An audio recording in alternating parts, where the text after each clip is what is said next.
Assalamualaikum warahmatullahi wabarakatuh.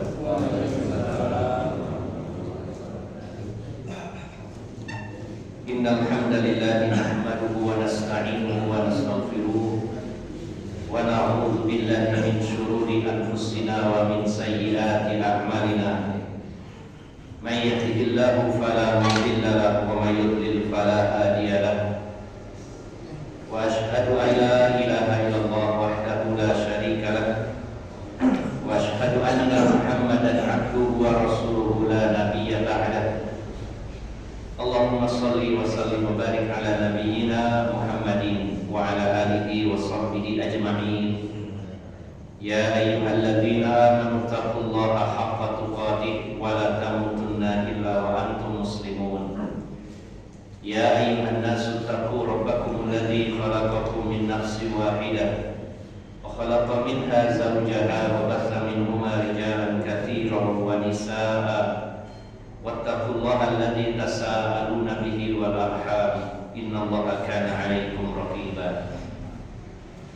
Ya ayyuhalladzina amanu taqullaha wa qulu qawlan sadida yuslih lakum a'malakum wa yaghfir lakum dhunubakum wa may yuti'illaha wa rasulahu faqad faza fawzan 'azima. Amma ba'd, fa inna ahsanal kalami kalamullah wa khairal huda huda Muhammadin sallallahu alaihi wasallam wa syarrul umuri muhdatsatuha fa inna kulla muhdatsatin bid'ah wa kulla bid'atin dhalalah wa kulla dhalalatin finnar. Para alim ulama, para ustaz, para sesepuh bini sepuh yang senantiasa saya hormati, bapak-bapak dan ibu-ibu, saudara-saudari jamaah Masjid Al-Ikhlas yang dirahmati Allah Subhanahu wa taala. Alhamdulillah, kita sangat bersyukur pada pagi hari ini kepada Allah Subhanahu wa taala diberi kesempatan untuk kembali bersama-sama duduk di dalam majelis ilmu. Bersama-sama kita berupaya meraih cintanya Allah Subhanahu wa taala, salah satunya dengan menjadikan diri kita sebagai seorang yang faqih, yaitu paham tentang agama Allah Subhanahu wa taala.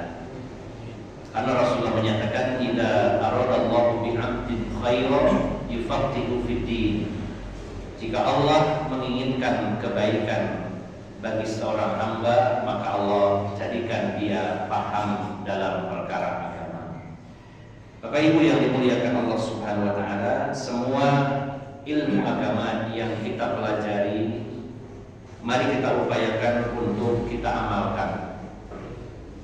Karena seandainya dibandingkan orang yang sedikit ilmunya namun diamalkan, maka itu lebih baik daripada orang yang banyak ilmunya tapi tidak diamalkan. Maka tentunya yang terbaik lagi adalah banyak ilmunya sekaligus banyak pula amalnya.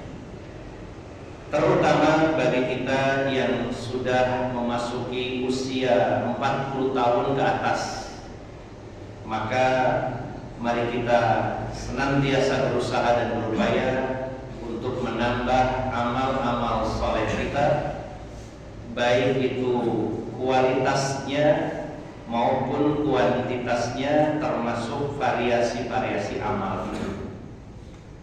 Setiap kita sudah beramal, maka mari kita juga merencanakan dan mengagendakan amal-amal yang lainnya. Dan semoga Allah memberikan kemudahan bagi kita untuk terus menambah amal-amal soleh kita di akhir kehidupan kita, agar kita mendapatkan manisnya kehidupan, sebagaimana Rasulullah telah bersabda, orang yang diberi manisnya kehidupan adalah yuftahu lahu amalun salihun baina yaday mautih hatta yarda man hawlahu. Dibukakan oleh Allah bagi orang tersebut pintu seluas-luasnya untuk beramal soleh sebelum datang kematiannya, sehingga orang-orang di sekitarnya ridho kepadanya. Maka sangat berbahagia siapapun di antara kita semakin mendekati kematian, semakin banyak amal-amal soleh yang dia lakukan, kemudian dia istiqomah dalam amal-amal soleh tersebut. Mudah-mudahan Allah senantiasa menjaga dan meneguhkan kita di jalannya. Semoga kita diwafatkan dalam keadaan Islam, iman, dan husnul khatimah. Bapak Ibu yang dimuliakan Allah Subhanahu wa taala, kita akan lanjutkan kajian kitab Talbis Iblis.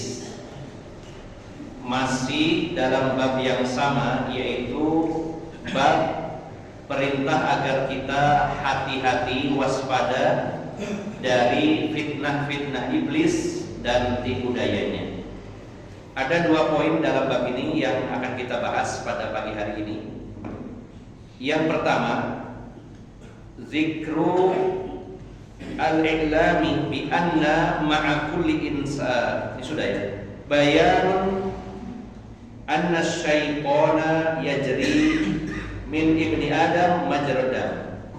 Penjelasan tentang bahwasanya syaitan itu mengalir pada diri Bani Adam, yaitu pada aliran darahnya. Ada sebuah hadis yang diriwayatkan dari salah seorang istri Rasulullah SAW, yaitu Sofiyah bintu Huyai al-Akhtab. Beliau dulunya adalah seorang Yahudi. Ketika peristiwa perang Khaybar, maka Sofiyah ini merupakan salah satu tawanan kaum muslimin. Di zaman dulu ketika terjadi perang, maka selain yang menang itu mendapatkan ghanimah berupa harta, juga biasanya berupa tawanan-tawanan perang, dan itu akan dijadikan budak, bisa dimiliki dan bisa diperjualbelikan waktu itu. Tapi sekarang sudah tidak ada.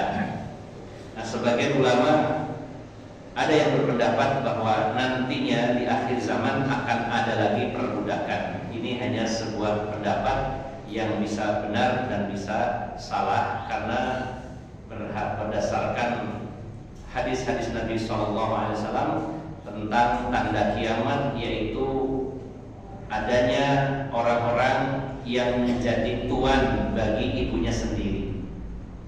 Ada budak perempuan melahirkan tuannya. Maka sebagian ulama menafsirkannya bahwa nanti akan terjadi banyak peperangan, kemudian banyak tawanan perang, dan ada perbudakan kembali. Tapi sebagian ulama menafsirkannya yang dimaksud wanita budak yang melahirkan tuannya adalah banyaknya kedurhakaan anak kepada kedua orang tuanya. Ini hanya pendapat.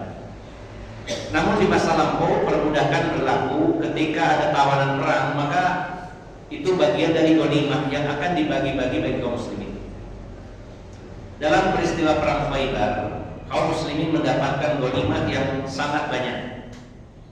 Selain berupa persenjataan, kendaraan perang, makanan, termasuk juga lahan-lahan subur di daerah Khaybar, dan termasuk juga tawanan-tawanan perang. Awalnya Sofiyah ini diserahkan kepada Dihyah al-Kalbi, salah seorang sahabat Nabi SAW. Dihyah al-Kalbi ini adalah sahabat yang mana fisiknya, wajahnya, badannya ini sering ditiru oleh malaikat Jibril ketika menampakkan diri sebagai manusia. Jadi wajahnya, posturnya mirip seperti Dihyah al-Kalbi. Awalnya diberikan kepada Dihyah al-Kalbi. Kemudian para sahabat yang lain protes.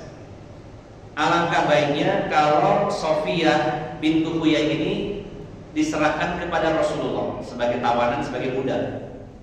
Karena Sofiyah bintu Huyai itu adalah putri dari kepala suku di Khaybar, putri kepala suku, dan juga sudah bersuami.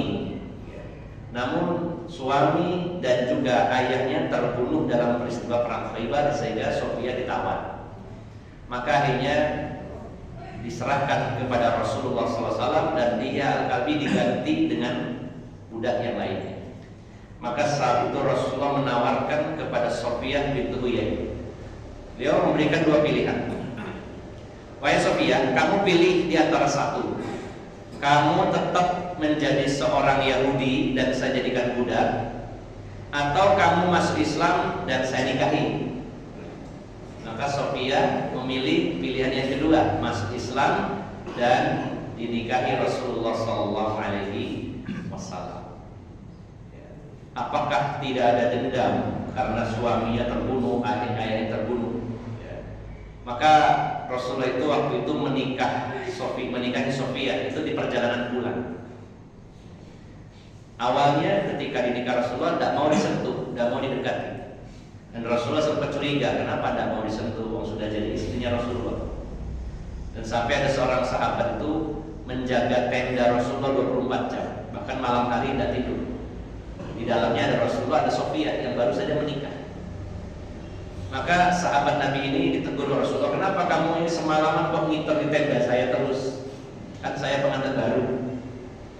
Maka sahabat ini mengatakan, ya Rasulullah, istri anda ini kan mantan Yahudi yang ayah dan suaminya kita bunuh. Saya khawatir dengan keselamatan engkau, makanya saya berjaga semalam suntuk. Dan Rasulullahnya mendoakan, memuji sahabat ini. Maka setelah melanjutkan perjalanan, barulah Sofia mengatakan bahwa saya sudah masuk Islam, sudah menjadi istri anda. Dan kenapa saya tidak mau disentuh? Karena saya merasa masih berada dekat dengan kampung Yahudi yang tidak aman. Jadi di situ intinya Sofia tidak ada sama sekali pikiran jahat kepada Rasulullah Sallallahu Alaihi Wasallam. Bahkan dalam perjalanan pulang, ya, di dalam satu kendaraan dengan Rasulullah Sallallahu Alaihi Wasallam, dan memang di hari-hari sebelumnya Sofia ini pernah bermimpi dan berharap masuk Islam. Maka ketika terjadi penyerangan kaum muslimin, dengan mudah beliau masuk Islam. Nah, singkatnya adalah Sofia ini pulang bersama Rasulullah SAW.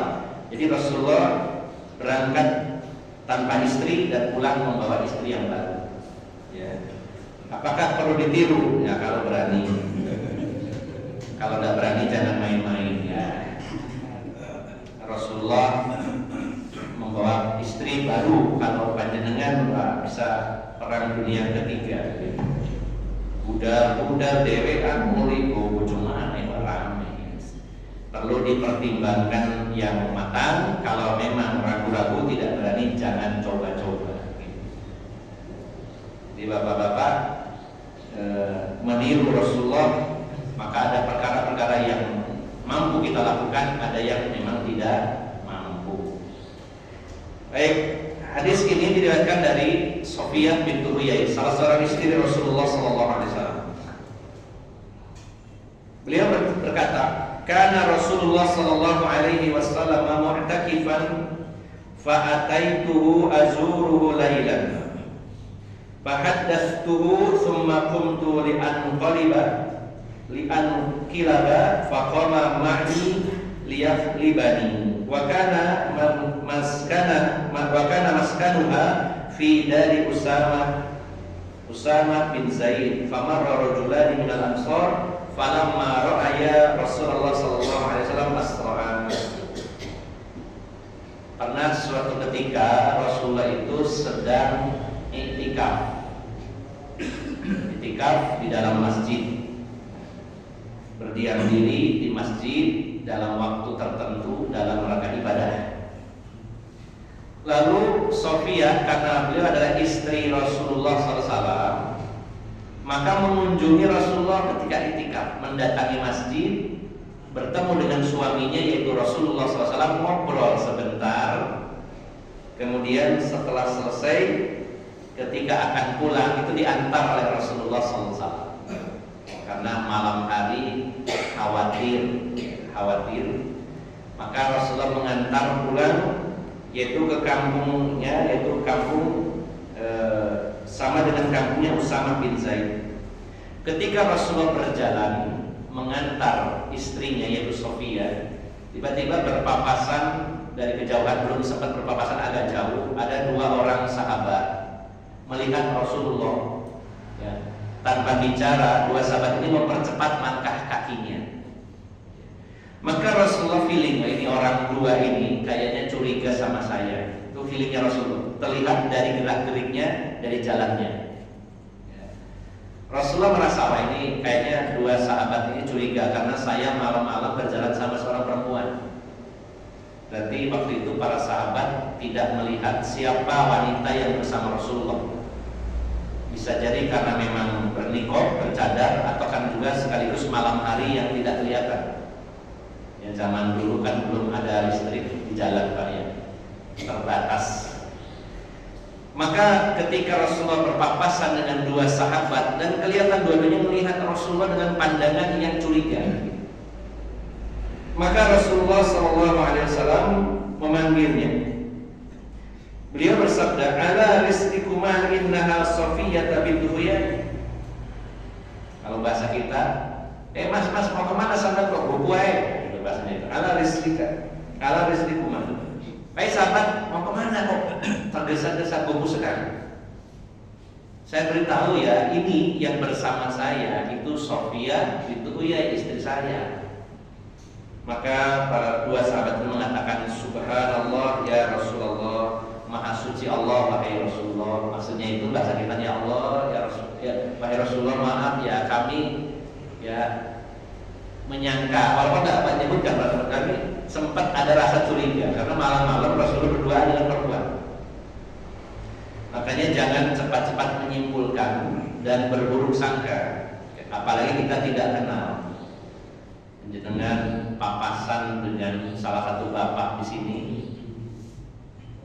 mungkin pas ke Mojo Agung mampir ke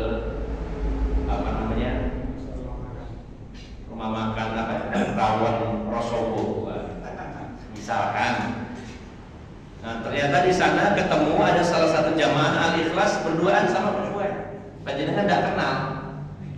Itulah apa sepo ya, titik-titik misalnya. Kok ada berimron gitu ya. Berduaan sama seorang gadis gitu ya. Ya, jangan cepat-cepat menyimpulkan, jangan berburuk sangka. Maka itu yang terjadi di zaman Rasul. Bisa saja itu ya istrinya, kok istrinya bukan yang itu, saya kenal istrinya biasa ke toko misalkan ya. Ya mungkin putrinya, mungkin adik kandungnya, mungkin bibinya, harus diperjelas dulu, jangan cepat-cepat menyimpulkan. Maka Rasulullah itu sudah feeling, ini dua sahabat ini kayak curiga pada saya. Maka sebelum bertanya, Rasulullah menjelaskan, ini istri saya Safiyyah bintu Huyai. Maka mereka sahabat kaget dan merasa bersalah. Nah, poinnya adalah ada di kalimat Rasulullah berikutnya. Beliau bersabda, "Inna syaitana yajri min ibni Adam majrad dam wa inni khashitu an yuqdafa fi qulubikum syarran aw qala syai'an."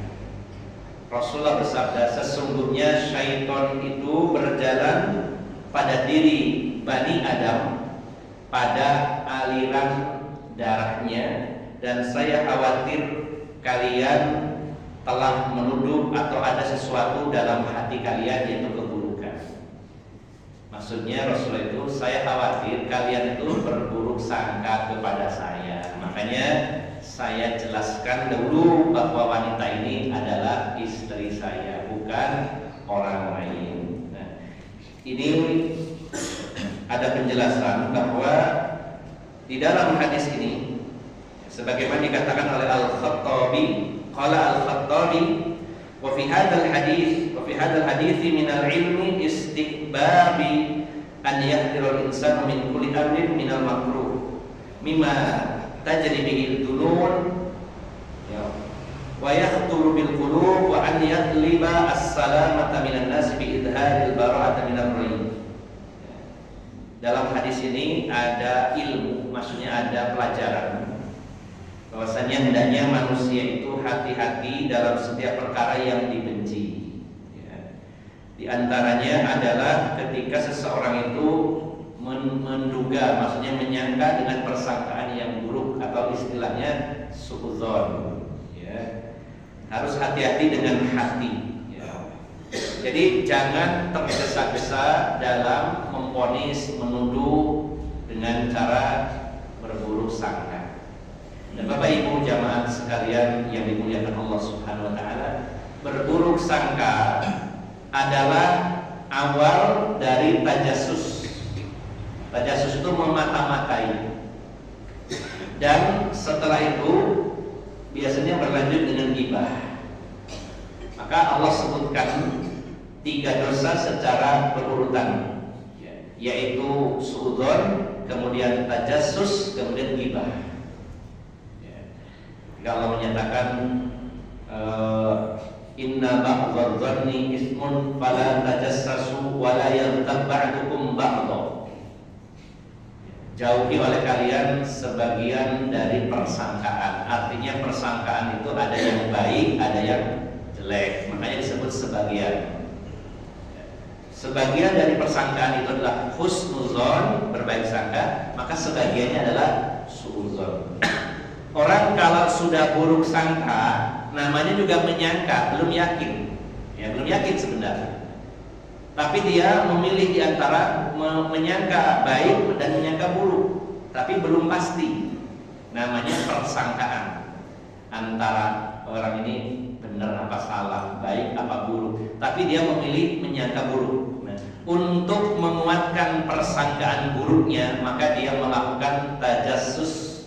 Tajassus itu memata-matai. Katanya mata-mata dalam bahasa Arab itu istilahnya jasus. Jasus artinya adalah mata-mata, spionase.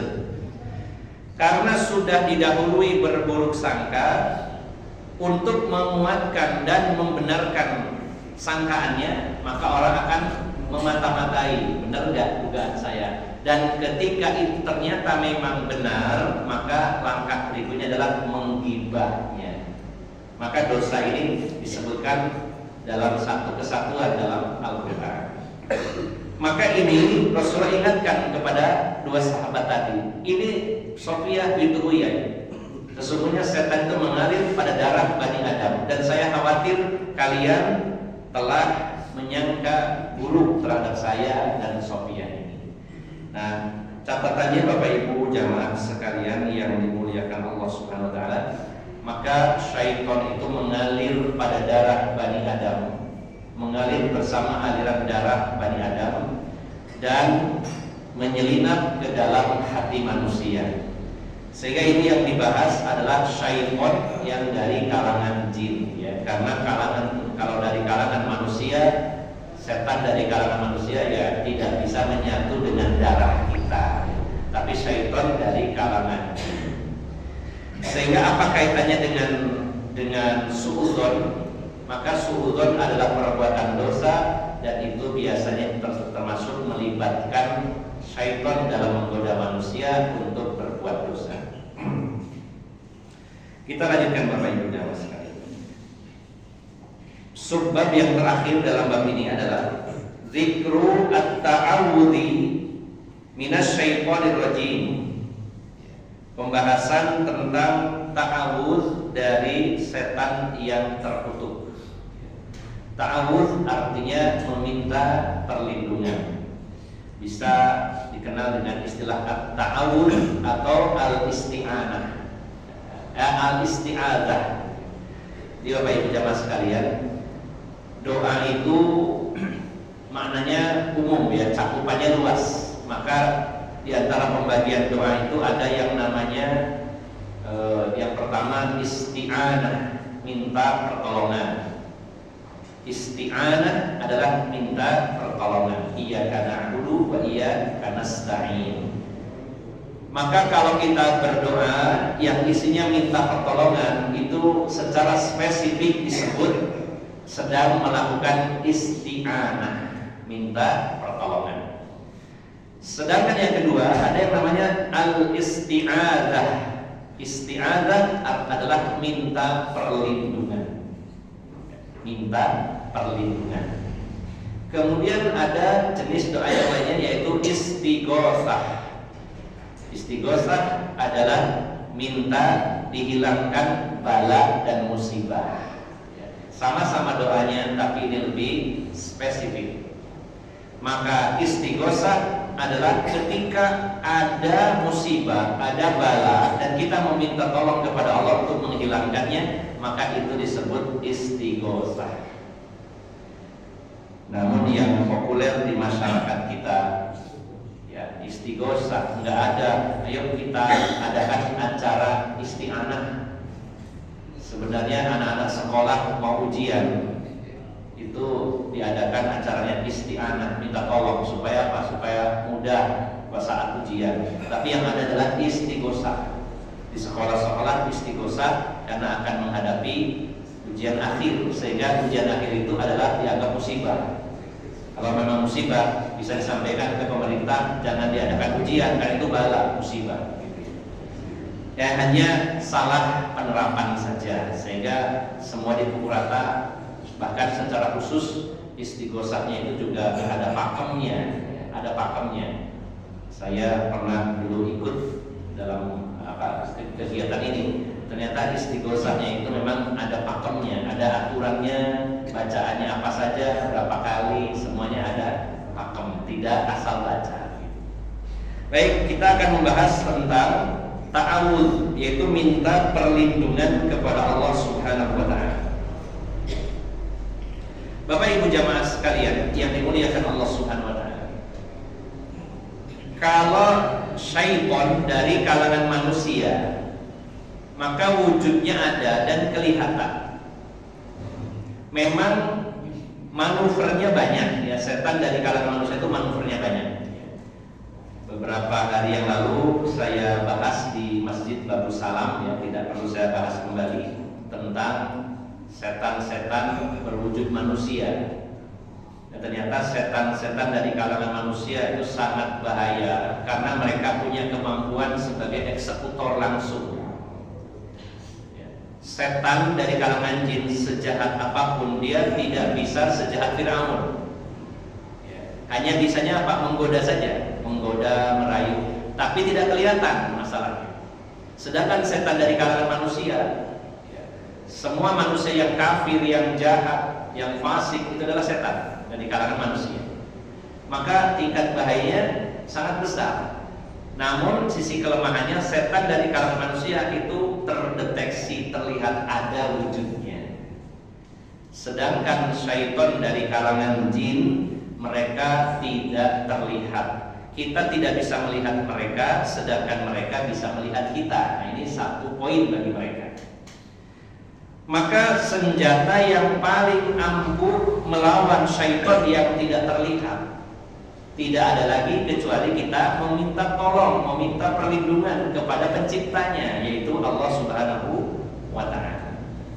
Dan ketika kita meminta perlindungan kepada pencipta kita dan pencipta syaitan dari kalangan jin tadi, maka di situ sangat lemah posisi syaitan tersebut dengan sebab adanya ta'awudz, permintaan perlindungan kita kepada Allah Subhanahu wa ta'ala.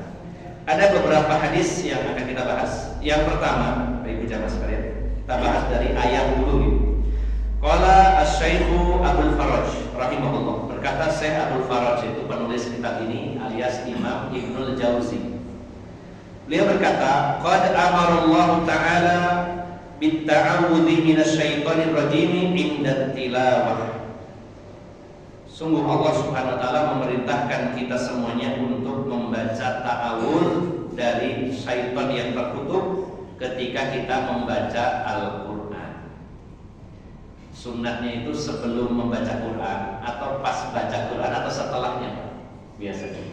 Kalau panjenengan sama saya biasanya sebelumnya. Nah, pendapat yang paling kuat, baca ta'awudznya itu sebelumnya. Walaupun ayatnya kalau kita baca berbunyi demikian. Surat An-Nahl ayat 98. Surat 16 An-Nahl ayat 98. Fa idza qara'tal Qur'ana fasta'idz billahi minasy syaithanir rajim. Nah, kalau kita lihat kata kerja dalam ayat ini qara'a, dan di sini qara'ta, kamu membaca, maka kata kerja itu fi'il dalam bahasa Arabnya fi'il, dan fi'il yang digunakan adalah fi'il madhi. Fi'il madhi itu kata kerja masa lampau, sudah dikerjakan. Sudah dikerjakan. Maka kalau terjemahan bebas atau perkata faida, maka jika qara'ta, kamu telah membaca. Nah, kalau secara terjemahan perkatanya, maka qara'ta, kamu sudah membaca Al-Quran, maka mintalah perlindungan kepada Allah dari syaitan yang terkutuk. Maka kalau diartikan secara tekstual berdasarkan kaidah bahasa Arab, ini seolah-olah kita baca ta'awudnya setelah baca Al-Quran. Maka ada sebagian ulama juga yang berpendapat baca ta'awudnya kalau sudah selesai. Namun pendapat yang lebih kuat insya Allah membacanya sebelum. Makanya disunnahkan, termasuk sunnahnya sholat. Kalau kita mengkaji kitab fikih tentang sunanus sholat, sunnah-sunnah sholat adalah ta'awud itu sebelum Al-Fatihah, bukan setelahnya. Maka kita praktekkan berdasarkan ayat ini. Allah memerintahkan apabila kamu membaca Al-Quran, maksudnya sebelum membaca Al-Quran, maka bacalah ta'awudz. A'udzu billahi minasyaitonir rajim, atau a'udzu billahis samiil alim minasyaitonir rajim, atau bisa lebih lengkap lagi, a'udzu billahis samiil alim minasyaitonir rajim min hamzihi wa nafthihi wa nafthihi. Silakan dipilih yang paling simpel, a'udzubillahi minasyaitonir rajim. Ini perintah Allah dan kalimatnya fasta'idz billah. Maka mintalah perlindungan kepada Allah dari syaitan yang terkutuk. Kemudian ini tadi indah tilawah, ketika rangkaian membaca Al-Quran. Wa indah sihr, yaitu ketika minta perlindungan dari sihir atau kalau sudah terkena sihir. Sebelum terkena atau ketika sudah kena sihir. Maka perintah Allah, qul a'udzu birabbil falaq. Katakan wahai Muhammad, aku berlindung kepada Tuhan yang menguasai waktu subuh, sampai akhir surat. Maka Bapak Ibu jamaah sekalian, dua ayat ini menjadi dalil tentang dianjurkannya kita berta'awudz, meminta perlindungan dari godaan syaitan yang terkutuk. Kemudian ada beberapa hadis. Yang pertama dari Abu Tayyah qala, berkata, qultu li Abdurrahman bin Hunais. Jadi yang meriwayatkan hadis ini adalah Abdurrahman bin Hunais. Karena seseorang bertanya, yang bernama Abu Tayyah bertanya kepadanya, adraktan Nabiyya sallallahu alaihi wasallam, wahai Abdurrahman bin Hunais, apakah engkau berjumpa Rasulullah sallallahu alaihi wasallam? Maka Abdurrahman bin Hunais menjawab, na'am, ya, saya bertemu Rasulullah sallallahu alaihi wasallam. Kata Abu Tayyah, kaifa sana'a Rasulullah sallallahu alaihi wasallam lailata kadathu syayatin.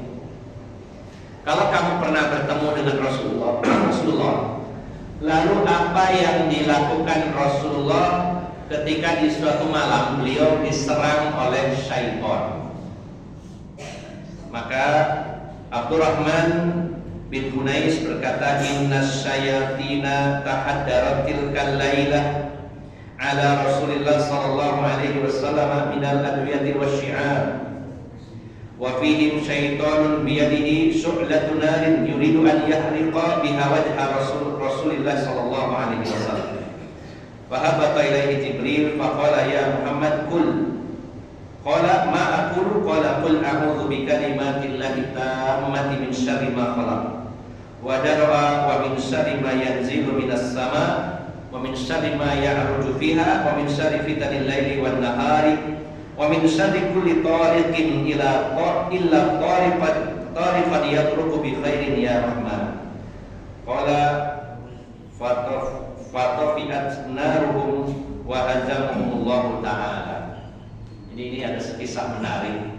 Kata Abdurrahman bin Hunais, suatu malam Rasulullah itu diserang oleh segerombolan syaitan. Jadi Abdurrahman bin Hunais pun tentu tidak melihatnya, tapi Rasulullah yang menceritakan. Satu malam Rasul itu diserang oleh segerombolan syaitan. Dalam riwayat lain diterangkan bahwa setan-setan itu turun dari gunung, dan di antara mereka ada yang membawa api yang rencananya untuk membakar wajah Rasulullah sallallahu alaihi wasallam. Maka datanglah malaikat Jibril, ya, kemudian mengajak atau mengajarkan kepada Rasulullah, ya Muhammad kul, wahai Muhammad bacalah. Rasulullah berkata, ma aqulu, apa yang harus aku baca? Maka Rasulullah diajari dengan satu doa perlindungan, yaitu yang berbunyi a'udzu bikalimatillahi tammati min syarri ma khalaq, ya, wa dara'a min syarri ma yanzilu minas sama' wa min syarri ma ya'ruju fiha, wa min syarri fitanil laili wan nahari, wa min syarri kulli tariqin illa tariqan yatruku bi khairin ya Rahman. Ini bisa kita amalkan, paling tidak yang paling pendek.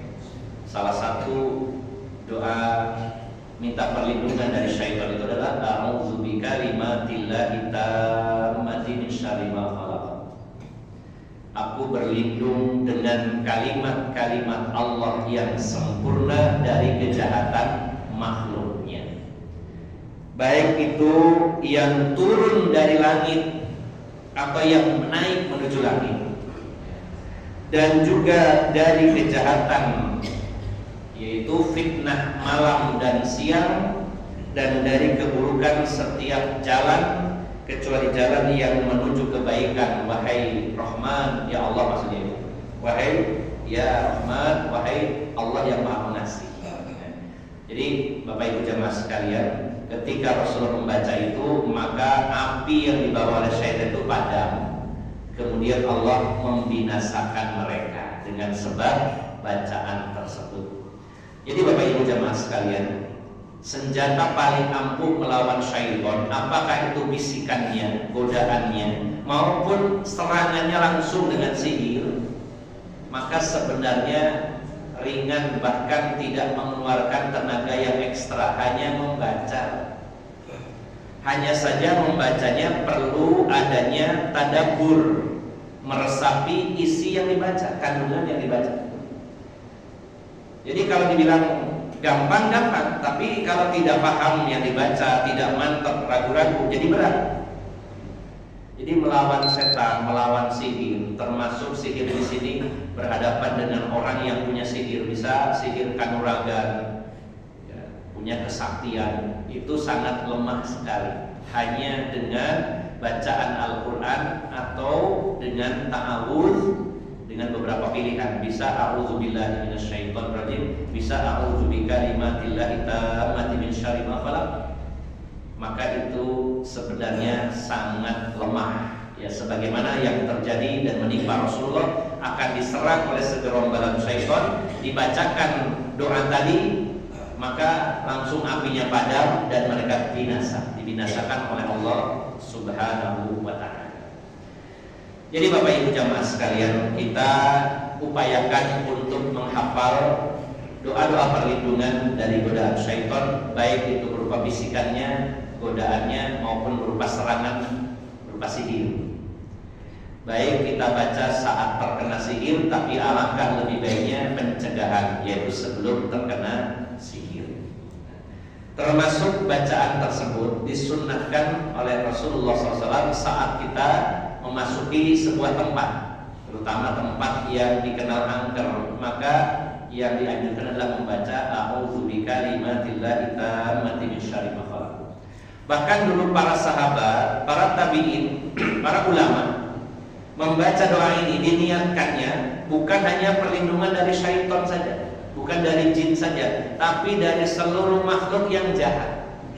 Karena kalimatnya a'udzu bikalimatillahi tammati min syarri ma khalaq. Aku berlindung dengan kalimat-kalimat Allah yang sempurna dari kejahatan makhluknya. Makhluk di sini bisa jin, bisa manusia, misalkan perampok, bisa binatang buas, binatang berbisa. Ada salah seorang sahabat disengat oleh kalajengking. Disengat oleh kalajengking. Setelah tersengat dan bengkak, lalu baru sadar, oh iya, saya tadi belum berdoa a'udzu bikalimatillahi tammati min syarri ma khalaq. Jadi Bapak Ibu jamaah sekalian, kalau kita masuk ke hutan, ke pegunungan, ke bangunan kuburan kosong, ya, atau tempat-tempat yang dianggap angker, yang dibaca adalah doa tadi, a'udzu bikalimatillahi tammati min syarri ma khalaq. Jangan malah merendah kepada bangsa jin. Baru saja kemarin saya ketemu orang, ya, habis kajian seperti ini, ya, namanya juga baru ikut ngaji. Alhamdulillah, baru 2 kali Ustaz saya ikut ngaji ke Al Hidayah. Beliau pernah kerja sebagai security, harus jaga malam, kadang digoda begitu, ya. Maka setelah itu saya ziarah kubur orang tua saya 40 hari, ya, 40 hari berturut-turut. Kemudian setiap tugas saya selalu ngomong, "Nun sewu kula mriki boten ganggu, kula mriki kerja ojo diganggu." Ini contoh, ya, ini umumnya masyarakat kita menganggap bahwa jika terjadi sesuatu, ya, ada gangguan, ada penampakan, maka mereka menganggap bahwa kita belum pamit atau belum amin, perlu izin. Sebenarnya sekilas orang memahami ini adalah bentuk sopan santun. Nun sewu itu kan sopan santun, Pak. Tapi kalau itu ditujukan kepada syaitan, kepada jin, itu adalah bentuk merendahkan diri. Kalau di situ ada orang yang sudah sepuh, kita lewat, nun sewu Mbak, amit kula derek lintang, nah itu bagus, orangnya ada, ya, di situ. Tapi kalau tidak kelihatan, itu hanya berupa keyakinan yang dia sendiri belum yakin apa benar ada atau tidak, hanya katanya orang. Maka Rasulullah ketika menyatakan sesungguhnya ketika Bani Adam mendatangi satu tempat yang biasanya angker, maka jin-jin itu berlarian, berhamburan, takut dengan Bani Adam. Bayangkan Pak, derajatnya Bani Adam manusia itu ditakuti jin. Kalau kita datang ke satu tempat, di situ ada gerombolan jin, ada manusia, mereka bubar, lari, semburan. Oh, nonong-nong, bubar. Tapi kata Rasulullah, ketika orang tersebut lalu meminta perlindungan kepada jin dengan bahasa non sewu Mbah, kulo derek lintang sampun ganggu kulo niki boten niat jahat nanging lintang mawon nggih. Nah, kata Rasulullah, maka jin-jin itu akan dengan senang hati kembali, tadinya bubar, balik lagi. Wah, ini orang ini berarti takut sama kita, hormat sama kita. Balik, gak usah melayu balik. Maka digoda malah, digoda. Maka anjuran Rasulullah adalah dengan berdoa tadi. Dan juga tidak dianjurkan oleh Rasulullah, nah, mentang-mentang katanya Ustadz kita kan mulia, ayo cik, sopo, sing wani be aku. Nah, gak usah nantang juga. Tidak disunahkan, dicontohkan oleh Rasulullah. Mentang-mentang merasa mulia, kemudian masuk hutan, masuk bangunan kosong, nantang-nantang. Ayo, jin, ya, ngumpul, rene, ya, nek siji loro ketanggungan, no, undangan kafir ini. Nggak usah seperti itu, Pak. Dan dianjurkan seperti itu. Itu namanya kesombongan. Masuk, kita justru ingat Allah. Kita merasa lemah, tapi Allah Maha Kuat. Nah, kita minta perlindungan kepada Zat yang Maha Kuat. A'udzu bikalimatillahi tammati min syarri ma khalaq. Aku berlindung dengan kalimat-kalimat Allah yang sempurna dari kejahatan makhluk. Maka kata Rasulullah, Allah akan jaga orang tersebut sampai keluar dari tempat tersebut. Jadi Bapak Ibu jamaah sekalian, orang-orang yang bertauhid, orang-orang beriman itu tidak pernah keder berhadapan dengan setan yang seperti itu. Ya, karena kita punya pembimbing yaitu Allah Subhanahu wa taala dalam Al-Qur'an dan melalui ajaran Rasulullah sallallahu alaihi wasallam. Ini diantara bentuk atau contoh ta'awuz, minta perlindungan dengan kalimat a'udzu bikalimatillahi tammati min syarri ma khalaq. Kemudian berikutnya ini sebuah hadis dari Aisyah radhiyallahu anha, hadis riwayat Imam Ahmad. Anna Nabiya sallallahu alaihi wasallam qala, bahwasanya Rasulullah sallallahu alaihi wasallam bersabda, inna syaitana ya'ti ahadakum fayaqul man khalaqaka fayaqulu Allahu tabaraka wa ta'ala fayaqulu faman khalaqallah fa idza wajada ahadukum dzalik falyaqul amantu billahi wa rasulihi fa inna dzalika yadhhabu anhu. Setan itu kadang datang kepada manusia dan tidak kelihatan, itu menggoda, seolah-olah ada dialog dalam diri kita yang sebenarnya itu adalah syaitan. Setan ini nanya kepada kita, siapa yang menciptakan kamu? Kita jawab, Allah. Ini dialog di antara batin kita. Kamu diciptakan siapa? Allah. Lalu yang menciptakan Allah siapa? Nah, maka kalau ada orang yang merasakan dalam dirinya pertanyaan seperti itu, maka cukup mengatakan amantu billah wa rasuli. Saya beriman kepada Allah dan Rasulnya. Maka Allah akan hilangkan gangguan tersebut. Jangan diterus-teruskan, dipikir. Tidak disarankan. Siapa yang menciptakan kamu? Allah. Allah diciptakan siapa? Iya ya, kita diciptakan Allah. Terus Allah diciptakan siapa? Yang mikir sampai berjam-jam mikir, itu bahaya. Sudah cukupkan, itu adalah jebakan syaitan. Cukup dengan mengatakan amantu billahi wa rasuli. Aku beriman kepada Allah dan Rasulnya. Berikutnya, saya tambahkan lagi. Ada salah satu doa yang diajarkan Rasulullah SAW di dalam hadis yang diriwayatkan Imam Bukhari dari Abdullah bin Abbas. Beliau berkata, "Kana Rasulullah sallallahu alaihi wasallam yu'awwidhu al-Hasan wal Husaina fayaqulu u'idukuma bi kalimatillahi tammah min kulli syaitanin wa hamah wa min kulli 'ainin lamah." Summa yaqul hakadha kana abi Ibrahim alaihi salatu wassalam yu'awwidhu Ismail wa Ishaq. Jadi kata Abdullah bin Abbas dalam hadis yang diriwayatkan Imam Bukhari, Rasulullah itu meminta perlindungan kepada Allah untuk cucu beliau Hasan dan Husain. Apa yang dibaca Rasulullah? U'idhukuma bi kalimatillahi tammah min kulli syaitanin wa hamah wa min kulli 'ainin lamah. U'idhukuma, aku mintakan perlindungan kepada Allah untuk kamu berdua. Maka kalau yang kita mintakan perlindungannya itu satu orang, anak satu, kita mengatakan u'idhuka. Kalau laki-laki, kalau anak perempuan u'idhuki. Kalau berdua u'idhukuma. Kalau banyak u'idhukum, gitu ya. Tinggal mengganti objeknya saja. Rasulullah membaca u'idhukuma bi kalimatillahi tammah min kulli syaitanin wa hamah wa min kulli 'ainin lamah. Aku mintakan perlindungan kepada Allah untuk kalian berdua dengan kalimat-kalimat Allah yang sempurna dari setiap syaitan dan hamah.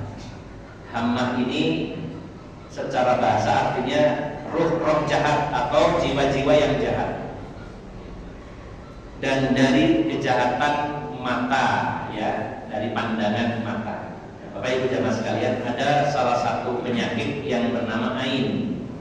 Penyakit yang muncul disebabkan karena pandangan mata, terutama mata yang iri terutama. Jadi ada, Islam mengakui dan memang faktanya ada, baik di zaman Rasulullah maupun hari ini. Orang tiba-tiba sakit parah, bahkan ada yang pingsan hanya dipandang matanya. Bukan karena orang itu punya sihir, bukan.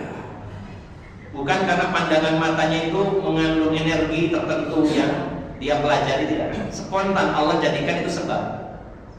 Di zaman sahabat dulu, zaman Nabi SAW, ada seorang sahabat waktu itu mau mandi. Ya, namanya juga sama laki-laki, laki-laki dengan laki-laki. Ada seorang sahabat mau mandi yang temannya ngantar, misalkan ada sungai gitu ya, mau mandi diantar temannya. Namanya laki-laki, Pak, buka baju kan kelihatan dadanya itu bukan aurat ya, bagi laki-laki terlihat.